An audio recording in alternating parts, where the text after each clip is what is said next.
ਤੁਸੀਂ ਲੋਕਾਂ ਦੇ ਭਾਸ਼ਣ ਸੁਣੀ ਜਾਂਦੇ ਹੋ ਔਰ ਫਿਰ ਘਰ ਨੂੰ ਚਲੇ ਜਾਂਦੇ ਹੋ ਚਾਹ ਚੂ ਪੀ ਕੇ। ਨੂੰ ਅੱਗੇ ਕਿੱਦਾਂ ਲੈ ਜਾਇਆ ਜਾਵੇ ਤਾਂ ਦੇਸ਼ ਨੂੰ ਅੱਗੇ ਲੈ ਜਾਣਾ ਹੈ ਤਾਂ ਦੇਸ਼ ਦੇ ਲੋਕ ਅੱਗੇ ਕਿੱਦਾਂ ਜਾਣ। ਦੇਸ਼ੀ ਜਾਗਰਣ ਮੰਚ ਦਾ ਜਿਹੜਾ ਮੇਨ ਮੋਟਿਵ ਅੱਜ ਦੀ ਮੀਟਿੰਗ ਕਰਨ ਦਾ ਕਿ ਜਿਹੜੇ ਸਾਡੇ ਆਪਣੇ ਦੇਸ਼ ਦੀਆਂ ਚੀਜ਼ਾਂ ਵਰਤੀਆਂ ਜਾਣ ਔਰ ਜਿਹੜੀਆਂ ਵਿਦੇਸ਼ੀ ਕੰਪਨੀਆਂ ਜਿਵੇਂ ਐਮਾਜ਼ਨ ਈਸਟ ਇੰਡੀਆ ਉਹ ਆਈ ਔਰ ਦੇਸ਼ ਨੂੰ ਲੁੱਟ ਕੇ ਲੈ ਗਈ ਔਰ ਸਾਡੇ ਆਪਣੇ ਇੱਥੇ ਬੇਰੁਜ਼ਗਾਰੀ ਕਿਸ ਤਰ੍ਹਾਂ ਅਸੀਂ ਦੂਰ ਕਰ ਸਕਦੇ ਹਾਂ, ਰੋਜ਼ਗਾਰ ਦੇ ਵਿੱਚ ਕਿਵੇਂ ਤਰੱਕੀ ਕਰ ਸਕਦੇ ਹਾਂ, ਵਪਾਰ ਕਿਵੇਂ ਅਸੀਂ ਵਧਾ ਸਕਦੇ ਹਾਂ ਔਰ ਜੇ ਸਾਡੇ ਫੌਜੀ ਲੜਦੇ ਪਏ ਨੇ ਸੀਮਾ ਦੇ ਉੱਤੇ ਬਾਰਡਰ ਦੇ ਉੱਤੇ ਘਰਾਂ ਦੇ ਵਿੱਚ ਸਾਡੀਆਂ ਲੇਡੀ ਸਾਡੇ ਪਰਿਵਾਰ ਵਿਦੇਸ਼ੀ ਸਮਾਨ ਖਾਸ ਤੌਰ ਤੇ ਚਾਈਨਾ ਦਾ ਸਮਾਨ ਉਹਨੂੰ ਜੇ ਰੋਕ ਲੈਣ ਤੇ ਜਿਹੜੀ ਮਹਾਮਾਰੀ ਫੈਲੀ ਹੈ ਉਹਦੇ ਨਾਲ ਨਾਲ ਉਹਨਾਂ ਨੂੰ ਜਵਾਬ ਦਿੱਤਾ ਜਾਏਗਾ ਔਰ ਸਾਡਾ ਆਪਣਾ ਰੋਜ਼ਗਾਰ ਖੁਸ਼ਹਾਲ ਹੋਏਗਾ। ਇਸ ਨੂੰ ਅਸੀਂ ਕਿਸ ਤਰੀਕੇ ਨਾਲ ਕਰ ਸਕਦੇ ਹਾਂ, ਸਾਡਾ ਸਵਦੇਸ਼ੀ ਜਾਗਰਣ ਮੰਚ ਦਾ ਦਿੱਲੀ ਦੇ ਵਿਚਕਾਰ ਰਿਸਰਚ ਸੈਂਟਰ ਬਣ ਸਕਿਆ ਵੀ ਕਿਸ ਤਰ੍ਹਾਂ ਚਾਈਨਾ ਨੇ ਗਰੋ ਕੀਤਾ, ਕਿਸ ਤਰ੍ਹਾਂ ਐਮਾਜ਼ਨ ਸਾਨੂੰ ਲੁੱਟ ਕੇ ਲੈ ਰਿਹਾ, ਹਜ਼ਾਰਾਂ ਕਰੋੜ ਰੁਪਏ ਦੀ ਰਿਸ਼ਵਤ ਹੀ ਦੇ ਦਿੱਤੀ ਉਹਨੇ, ਸਾਡੇ ਰੋਜ਼ਗਾਰ ਲੁੱਟ ਰਿਹਾ, ਸਾਡੇ ਬੱਚਿਆਂ ਦਾ ਰੋਜ਼ਗਾਰ ਲੁੱਟ ਰਿਹਾ, ਸਾਡਾ ਕਾਰੋਬਾਰ ਖਰਾਬ ਨਾ ਹੋਵੇ। ਇਹ ਸਾਰੇ ਮਿਲ ਕੇ ਕੀ ਯੋਜਨਾ ਕਰੀਏ ਕਿ ਅਸੀਂ ਆਪਣੇ ਦੇਸ਼ ਨੂੰ ਵਧਾਉਣ ਵਾਸਤੇ ਆਪਣੇ ਸਥਾਨੀ ਆਪਣੇ ਅੰਮ੍ਰਿਤਸਰ ਦੇ ਝਾਟੇ ਦੇ ਵਿਚਕਾਰ ਅੱਜ ਅਸੀਂ ਇਸ ਕੜੀ ਨੂੰ ਵਧਾਉਣ ਵਾਸਤੇ ਇੱਥੋਂ ਦੇ ਸੰਯੋਜਕ ਰਾਜੀਵ ਕੁਮਾਰ ਜੀ ਬਣੇ ਨੇ, ਉਹਨਾਂ ਨੂੰ ਮੇਰੇ ਵੱਲੋਂ ਬਹੁਤ-ਬਹੁਤ ਵਧਾਈ ਹੈ। ਤੇ ਇਹਨੂੰ ਰੋਜ਼ਗਾਰ ਨੂੰ ਕਿਵੇਂ ਵਧਾਉਣਾ ਹੈ ਔਰ ਇੱਥੇ ਆਪਣਾ ਜਿਹੜੀ ਬੇਰੁਜ਼ਗਾਰੀ ਕਿਵੇਂ ਦੂਰ ਹੋ ਸਕਦੀ ਹੈ, ਮਿਲ ਕੇ ਇਹਦੇ ਵਾਸਤੇ ਕੀ ਰਿਸਰਚ ਅਸੀਂ ਕਿਵੇਂ ਕਰ ਸਕਦੇ ਇੱਕ ਦੂਸਰੇ ਦੇ ਸਹਿਯੋਗ ਨਾਲ, ਇਹਦੇ ਵਿਚਕਾਰ ਇੱਕ ਜ਼ਰੂਰ ਅਸੀਂ ਨਵਾਂ ਮੁਕਾਮ ਹਾਸਲ ਕਰਾਂਗੇ। ਮੇਰੀਆਂ ਸ਼ੁਭ ਕਾਮਨਾਵਾਂ ਰਾਜੀਵ ਕੁਮਾਰ ਜੀ ਨੂੰ ਜਿਹੜੇ ਸੰਯੋਜਕ ਨੇ ਤੈਅ ਹੋਏ ਨੇ ਨਗਰ ਸੰਯੋਜਕ ਅੱਜ ਦੇ।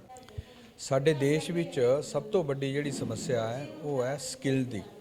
ਸਾਡੇ ਦੇਸ਼ ਵਿੱਚ 60% ਲੋਕ ਇਸ ਤਰ੍ਹਾਂ ਦੇ ਨੇ ਜਿਹੜੇ ਸਕਿਲਡ ਨਹੀਂ ਹੈਗੇ ਔਰ ਇਹ ਦੇਸ਼ ਦਾ ਦੁਰਭਾਗਿਆ ਹੀ ਹੈ ਕਿ ਜਿਸ ਘਰ ਦਾ ਬੱਚਾ ਜਿਹਨੂੰ ਕੁਛ ਆਂਦਾ ਨਾ ਹੋਵੇ ਉਹ ਘਰ ਦੇ ਵਾਸਤੇ ਹਮੇਸ਼ਾ ਬੋਝਾ ਹੀ ਹੁੰਦਾ ਘਰ ਦੇ ਉੱਤੇ।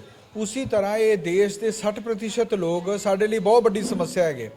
ਇਸ ਲਈ ਦੇਸ਼ ਵਿੱਚ ਚੋਰੀਆਂ, ਅਲੱਗ ਪ੍ਰਕਾਰ ਦੇ ਧੰਦੇ, ਨਸ਼ਾ, ਬੇਰੁਜ਼ਗਾਰੀ, ਇਹ ਸਭ ਸਮੱਸਿਆਵਾਂ ਸਕਿਲਡ ਦੇ ਕਾਰਨ ਹੋ ਰਹੀਆਂ।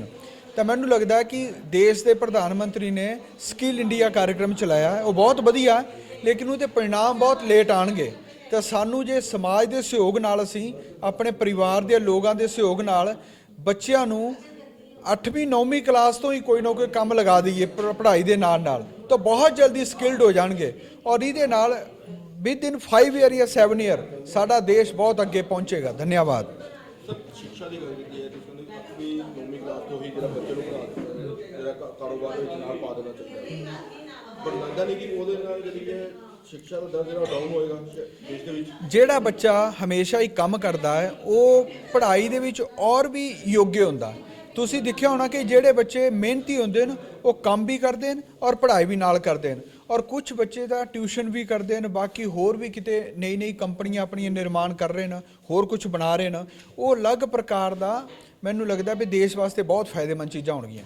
ਉਸ ਦੇ ਲਈ ਜੋ ਹੈ ਰॉ ਮਟੀਰੀਅਲ ਹੈ, ਅਗਰ ਆਪਣਾ ਕੋਈ ਕਾਰੋਬਾਰ ਹਾਂ, ਸਾਡੇ ਕਾਫੀ ਦਿੱਕਤ ਆਉਂਦੀ ਹੈ, ਕਿਸੇ ਕੋਲ ਪੈਸੇ ਦੀ ਦਿੱਕਤ ਹੈ, ਉਹਦੇ ਵਾਸਤੇ ਸਵਦੇਸ਼ੀ ਜਾਗਰਣ ਮੰਚ ਥੋੜ੍ਹੀਆਂ ਮੁਹਿੰਮਾਂ ਜਾਂ ਇੱਦਾਂ ਦੇ ਸਟੱਡੀ ਸਰਕਲ ਚਲਾਉਂਦਾ ਹੈ ਜਾਂ ਇੱਦਾਂ ਦੇ ਕੋਈ ਜਿੱਦਾਂ ਜਨ ਜਾਗਰਣ ਅਭਿਆਨ ਚਲਾ ਰਿਹਾ, ਜਿਹਦੇ ਕਾਰਨ ਜਿਹੜੇ ਦੇਸ਼ ਦੇ ਜਿਹੜੇ ਪ੍ਰਧਾਨ ਮੰਤਰੀ ਆ ਉਹਨਾਂ ਨੇ ਅਲੱਗ-ਅਲੱਗ ਸਕੀਮਾਂ ਚਲਾਈਆਂ ਹੋਈਆਂ, ਬੱਚਿਆਂ ਨੂੰ ਕਿੱਦਾਂ ਸਕਿਲਡ ਕੀਤਾ ਜਾਵੇ ਜਾਂ ਉਹਨੂੰ ਟ੍ਰੇਨਡ ਕਿੱਦਾਂ ਕੀਤਾ ਜਾਵੇ, ਕਿਹੜੀ ਉਮਰ ਤੋਂ ਬਾਅਦ ਬੰਦਾ ਕਿਹੜਾ ਕੰਮ ਕਰ ਸਕਦਾ।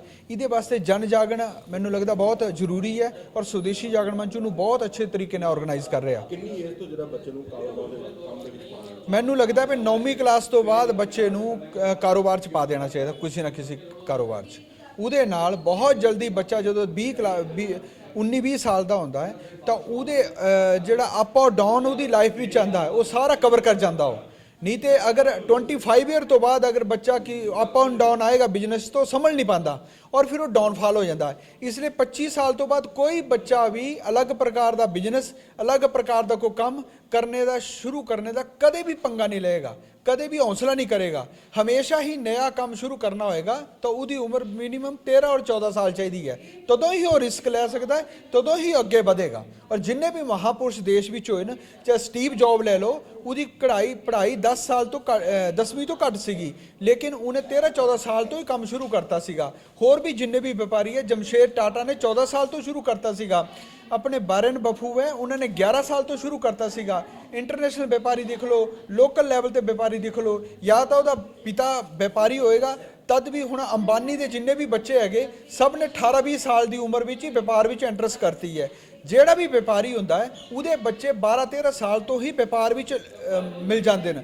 ਲੇਕਿਨ ਜਿਹੜਾ ਨੌਕਰੀ ਪੇਸ਼ੇ ਵਾਲੇ ਦਾ ਬੱਚਾ ਹੈ ਉਹ ਕਦੇ ਵੀ ਰਿਸਕ ਨਹੀਂ ਲੈਂਦਾ व्यापार ਦਾ, ਕਿਉਂਕਿ ਉਹ ਪੜ੍ਹਾਈ ਕਰਦਾ ਕਰਦੇ 24-25 ਸਾਲ ਦਾ ਹੋ ਜਾਂਦਾ, ਉਸ ਤੋਂ ਬਾਅਦ ਉਹਦੀ ਰਿਸਕ ਲੈਣ ਦੀ क्षमता ਘੱਟ ਹੋ ਜਾਂਦੀ ਹੈ ਔਰ ਇਹ ਦੇਸ਼ ਲਈ ਬਹੁਤ ਵੱਡੀ ਸਮੱਸਿਆ ਹੈਗੀ। ਪਰ ਮੇਨ ਦਿੱਕਤ ਰਹਿੰਦੀ ਹੈ ਪ੍ਰਮੋਟ ਦੀ। ਅਗਰ ਕੋਈ ਲੋ ਲੈਵਲ ਤੇ ਜਾ ਕੇ ਸਮਾਲ ਇੰਡਸਟਰੀ ਕੋਈ ਆਪਣਾ ਸ਼ੁਰੂ ਹੀ ਕਰਦਾ, ਬਿਜ਼ਨਸ ਸ਼ੁਰੂ ਕਰਦਾ, ਪਰ ਉਹ ਪ੍ਰਮੋਟ ਨਹੀਂ ਕਰ ਪਾਉਂਦਾ, ਜਿਹਦੇ ਕਰਕੇ ਉਹਦਾ ਬਿਜ਼ਨਸ ਫਲॉप ਹੋ ਜਾਂਦਾ ਤੇ ਉਹ ਮਾਯੂਸ ਹੋ ਜਾਂਦਾ। हाँ हाँ, ये बिल्कुल ठीक है तुहाडी गल कि कुछ बच्चे जिहदा डाउनफॉल आ जाता। हुण इत्थे कुछ बच्चे प्रयास कर रहे हैं स्किल इंडिया के तहत कि जिहड़ा छोटा छोटा घर तो शुरू करन रोज़गार, और इहदे वास्ते बड़ा स्टार्टिंग पॉइंट हैगा कि तुसीं 20 दिन मान लो 1000 रुपये तो इन्वेस्ट करके, 2000 रुपये तो इन्वेस्ट करके, 4000 रुपये तो इन्वेस्ट करके, मिनिमम 5000 तो इन्वेस्ट करके सानू काम शुरू करना चाहिए, उहदे नाल अगे वधना चाहिए। और मैनूं लगदा भी देश बिल्कुल तरक्की करेगा। इस फोरम च हैगा पूरा देश, भारत के नौजवान किसी भी रूप विच घट नहीं हैगे किसी तो भी। धन्यवाद।